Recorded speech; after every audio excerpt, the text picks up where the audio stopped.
आपण बनवणार आहोत तांदळाच्या पिठाचे उकडीचे मोदक। त्यासाठी आपल्याला लागणार आहे 1 वाटी तांदळाचं पीठ, आणखीन 1 वाटी मी ओलं खोबरं घेतलेलं आहे, 1 बारकी वाटी मी गूळ घेतलाय आणि 1 मोठा चमचा वेलची पावडर घेतलेली आहे। आता आपण सारण करायला घेऊया। त्यासाठी मी गॅसवर कढई ठेवली आहे, ती आपली कढई गरम झाली आहे। तर आता मी पहिले त्याच्यामध्ये खोबरं टाकते, आपण घेतलंय ते, नंतर मी गूळ टाकणार आहे आणि आपली वेलची पावडर, आणि आपण ना सतत ढवळत राहायचं आहे स्लो गॅसवरती, आपलं गूळ वितळेपर्यंत आणि पुरं सारण सगळं सुकेपर्यंत आपण ढवळत राहायचं आहे।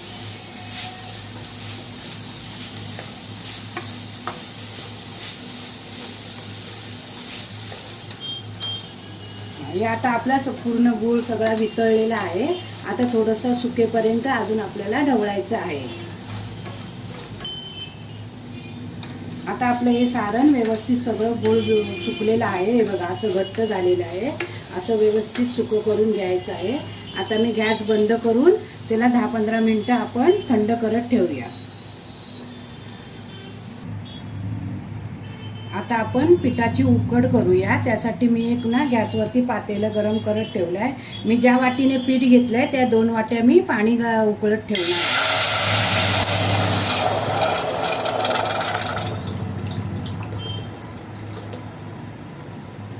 या 2 वाट्या मी पाणी आपण चांगलं उकळून घ्यायचं आहे, नंतर आपण मग पीठ टाकायचं आहे त्यात।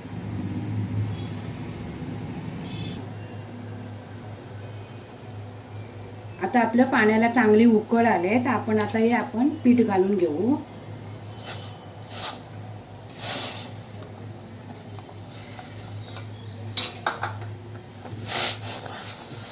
पीठ आपण ना सारखं ढवळत राहायचं आहे, खाली लागता कामा नये, असं चांगलं आपण असं ढवळून घेऊया।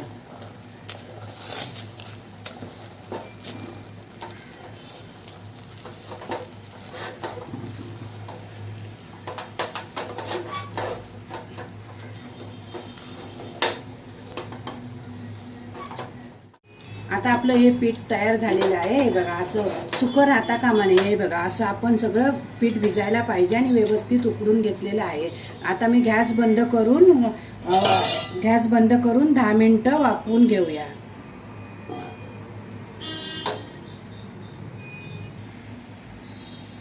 आता आपली 10 मिनिटं झालेली आहे, हे बघा आपण आता हे पीठ परातीत काढून घेऊया आणि थंड झालं की थोडं थोडं पाण्याने मळूया। थोडं थंड होऊ दे, हाताला गरम लागेल ना।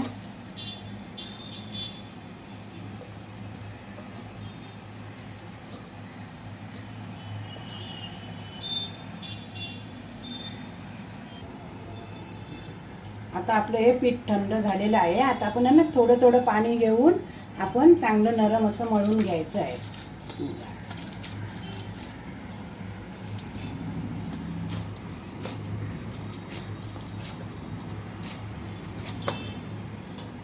पाणी थोडं वापरायचं आहे, आपण उकडलेलं आहे ना पीठ, त्याच्यासाठी पाणी जास्त टाकायचं नाही, आपल्याला लागेल तेवढं थोडं थोडं करून आपण असं नरम पीठ मळून घेऊया।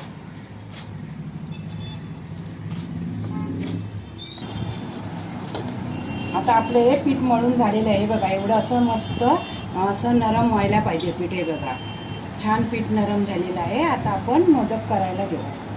आता आपण साच्यातून मोदक कसे करायचे ते बघूया। हा मी एक साचा घेतलेला आहे, हा बाजारात भेटतो आपल्याला व्यवस्थित, आणि मी एक मीडियम साईजचा पिठाचा गोळा करून घेतला, पण तो हाताने असा चांगला मळून घ्यायचा आहे असा व्यवस्थित। ते झाल्यानंतर आपण ना साच्याला तेल लावून घ्यायचं आहे, हे बघा तिन्ही याला साच्याला असं व्यवस्थित तेल लावायचं आहे। तेल लावल्यानंतर आपण असा हा मध्ये पिठाचा गोळा ठेवायचा आहे आणि साचा बंद करायचा आहे, आणि हाताला तेल लावून आपण हा मधोमध असं दाबायचं आहे। असं दाबल्यानंतर आपण असं चारी साईडूने पीठ असं दाबून घ्यायचं आहे। आपलं जास्त जाड पण करायचं नाही आहे, जास्त पातळ पण करायचं नाही आहे।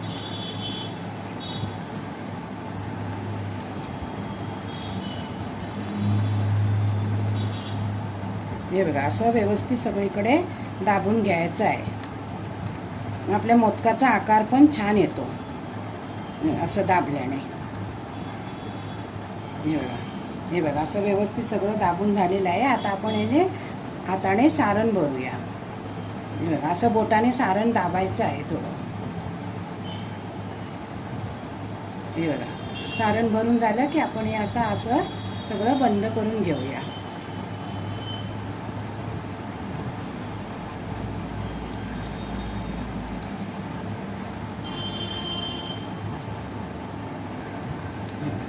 आता आपण साचा उघडूया. हा बघा आपला मस्त असा मोदक तयार आहे. अशा प्रकारे मी सर्व मोदक करून घेते.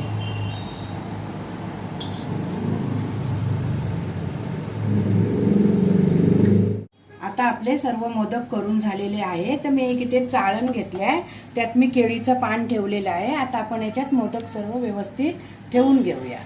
मोदक असे व्यवस्थित ठेवायचे, चिकटवायचे नाहीत एकामेकाला. उकडताना व्यवस्थित उकडतील.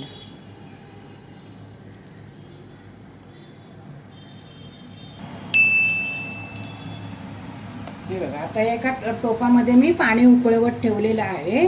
ते आपण आता हे चाळण व्यवस्थित ठेवून आपण असे ठेवून व्यवस्थित ठेवून आपण ना झाकण ठेवायचं आहे. झाकण ठेवल्यानंतर आपण 10 मिनिटांनी आपले मोदक तयार होते.